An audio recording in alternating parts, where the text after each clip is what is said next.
Okay, you're right. Update po tayo sa Kimpo for today, guys. Ayun po sa ating mga legit na sources dyan ay talagang marami po magbabang si Kimpo. Alam nyo guys, sa panahon ngayon, parang iniisip kasi ng mga Pilipino or mga netizen guys na nagtatago ang Kimpo kasi hinahanap po sila.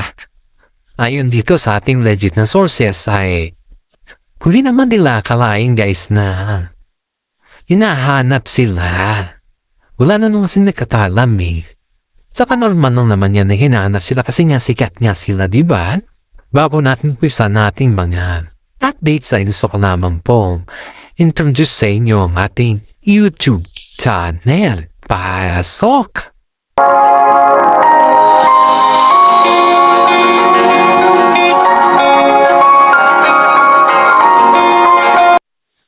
Heto na tayo guys.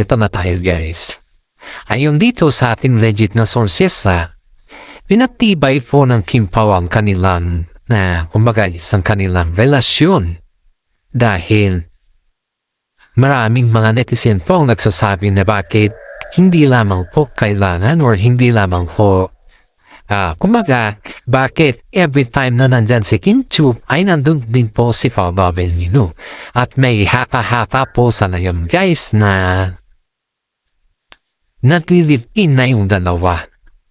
Nag-live-in na daw yung dalawa sila Paolo Avellino at saka si Kim Chu. Ngayon guys, ito yung update natin sa kanila. Si Paolo Avellino daw kasi guys is always na namamatahan sa bahay nila Kim Chu simula pa daw nung last week bago pa daw masok yung Christmas. Kaya ang sabi ng mga netizen guys is wala na yung mga ibang netizen na nakakaintindi sa sitwasyon ba nila. Ito yung sinasabi. Mga netizen na nakakaintindi sa sitwasyon nila. Ito yung sabi ko na yan. They are just very grateful. Dahil yung mga netizen na nakakaintindi sa sitwasyon ng Kimpo guys is yun yung mga netizen talaga na solid. Yun yung mga netizen talaga na wala silang ginawa kundi nagpakanda intindi sa Kimpo. Dahil yung mga sinasabi nila guys na nabilibin na daw ang Kimpo is wala pa naman ako narinig sa legit na sources ko eh. Dahil ang hapa-hapa kasi ng mga iba guys is nabilibin na daw ang Kimpo. Pero para sa akin kung totoo man na nag-believe na ang Kimpo, edi mapasalamat tayo. Dahil nasa tamang edad naman na sila. Wala na sila sa salitang bata pa para hindi na nila alam ang salitang live-in. At marami din dito ang voto. Kung sila po ay nag-live-in dahil yan talaga po yung inaabangan natin dito sa lahat po. Lahat ng mga fans sila, ang inaabangan talaga sa kanila is yung long table nilang talaga, yung may ending ba. Dahil yung pinagdaanan kasi ni Kim Chu guys is mahirap. Naiintindihan natin yung part ni Kim Chu na nahihirapan siya sa sitwasyon na kung alam natin ba kung ano ba yung nangyari noon. At yun po ay para sa akin, ayaw na natin maulit. Ayaw ko na din maranasan ni Kim Chu yun dahil sobrang hirap yung maranasan ni Kim Chu guys. Alam natin yan. Kahit sino po ay nakakalam dyan kahit pa mapinananak, alam na yan eh. Kaya yung hirap na pinagdaanan ni Kim Chu ay talagang kabisado na natin yan. At ayaw natin na gano'n na naman yung hirap na pagdaanan niya kay Paolo Avellino. Kaya pag yung salitang live-in, I love that word live-in. Gusto ko yan dahil nasa tamang edad naman na sila eh. At saka hindi na sila bata guys, inulit ko hindi na sila bata para sabihan pa natin yung about sa salitang ganyan. Ito lang yung masasabi ko sa salitang live-in sa kanilang dalawa. Kung tama man yan guys, kung tama man para sa akin is gusto ko rin dahil para sa ganun may patutunguhan yung kanilang relasyon, hindi yung hanggang maghintay lang tayo sa wala, diba?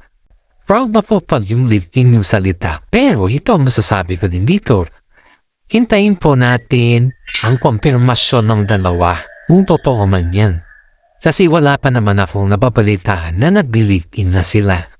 Yun nga yung haka-haka po ng mga netizen siguro spotted dahil nga po araw ng mga okasyon sa ngayon. Di ba alam naman natin ang December is nandun lahat yung mga pamilya, nandun lahat yung mga klaseng bisita.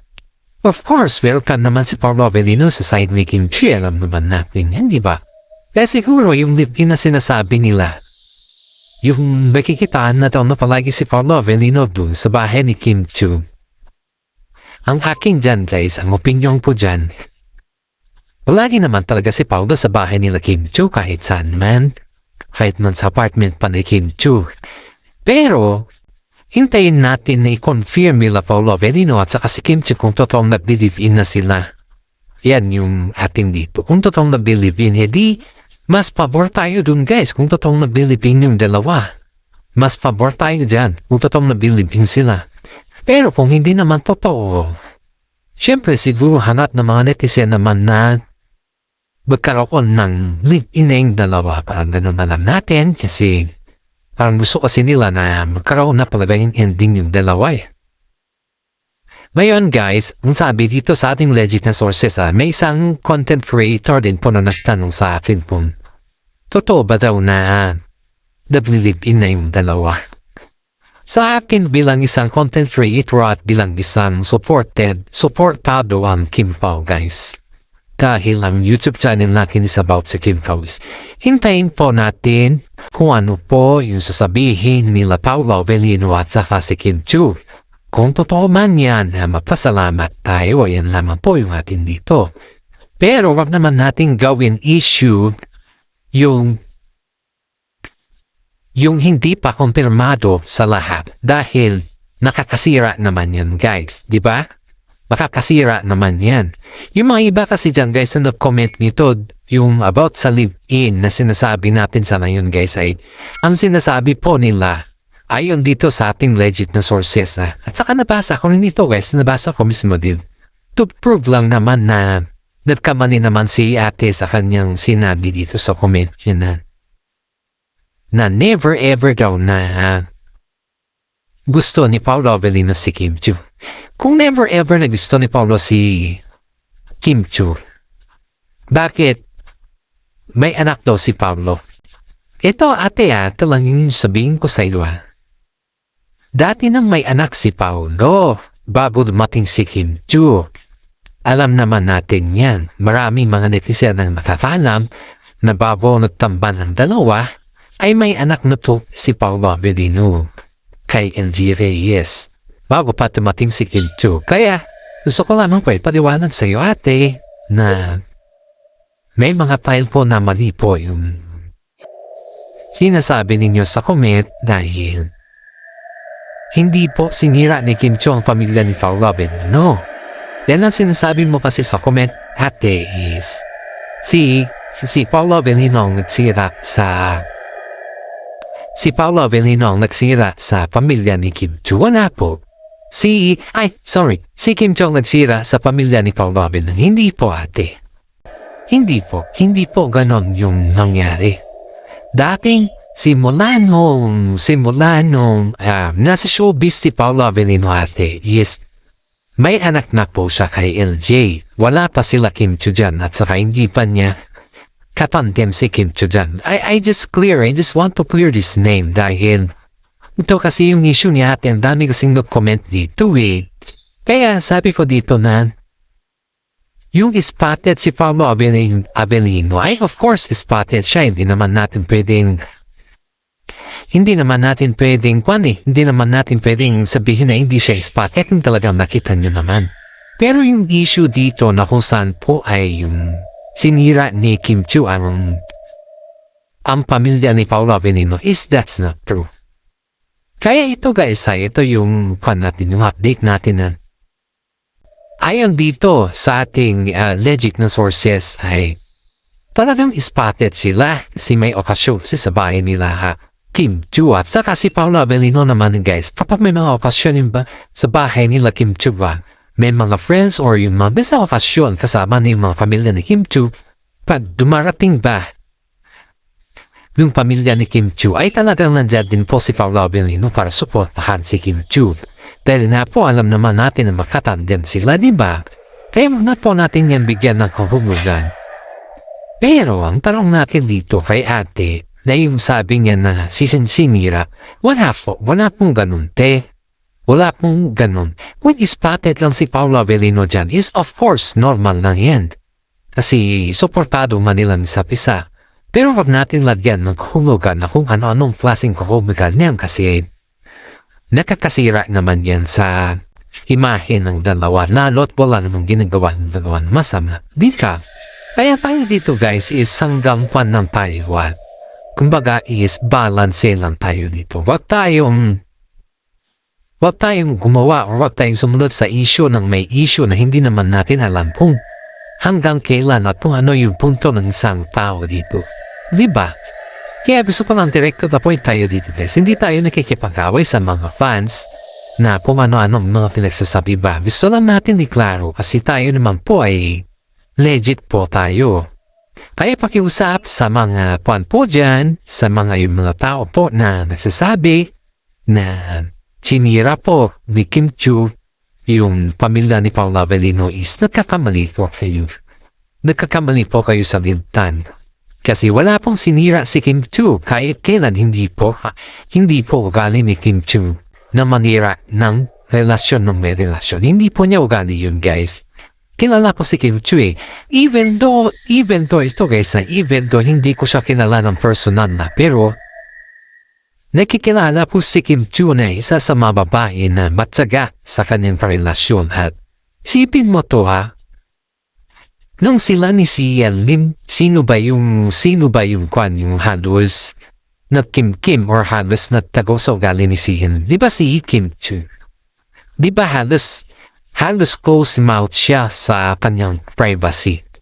Halos close mouth siya dun. Kita nyo naman yung ebidensya. Kaya na sinanagtagan dahil palaging nandyan si Kim Chiu nag-aalala kay si Yan Lim. Di ba? Kaya paano nyo nasasabi na sinira niya? Si Kim Chiu po, parang parehas po sila ugali ni Katrin. May pagkapareha. Kaya nga po sabi nila is bagay sila Katrin sa si Kim Chiu sa tandem na movie pa. Yung ugali nila halos parehas, halos magkadikit.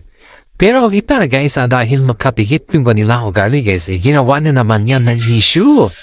Yung mga ibang fans dyan na nagalit ata sa dalawa, ginawa na naman yan ng issue guys. Kaya dito sa issue natin, dito sa pangalawang content natin guys is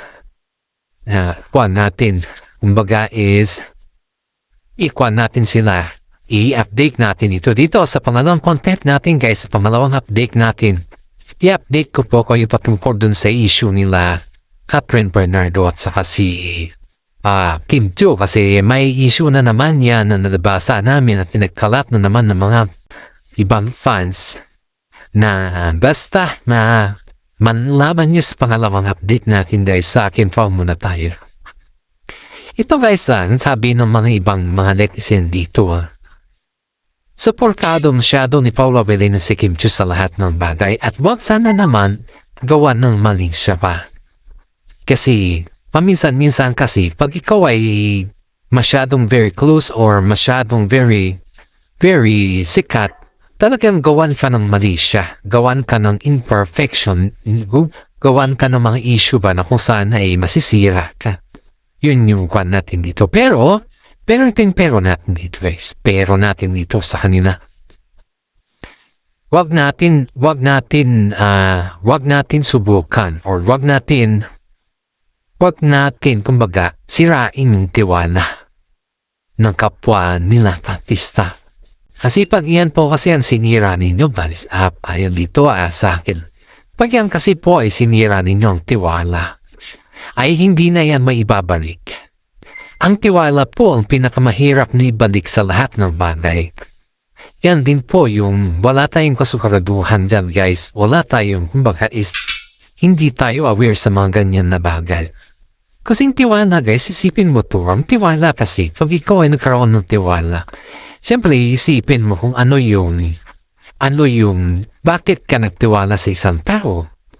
Diba kahit yun lang yung kumbaga is kahit dyan na kayo nagkilala sa showbiz, hindi mo naman siya kilala ng buong buo. Kaya, pero ito si Kim Chiu, tiwalang tiwala. Tiwala talaga siya kay Paolo kasi alam niya yung saan hangganan or alam niya yung ano yung galawan ni Paolo. Alam niya. Alam din niya kung ano yung does and don't ni Paolo. Kasi si Paolo is nakikilala siya bilang sa karakter na yung matipuno. Saka bilang Paolo talaga, yung talagang ugali niya. Kaya si Kim Chiu po ay nagpapasalamat kay Paolo dahil kahit pa paano is portado pa rin siya. Hanggang dito na lang po yung ating content. Maraming salamat at God bless po sa ating lahat.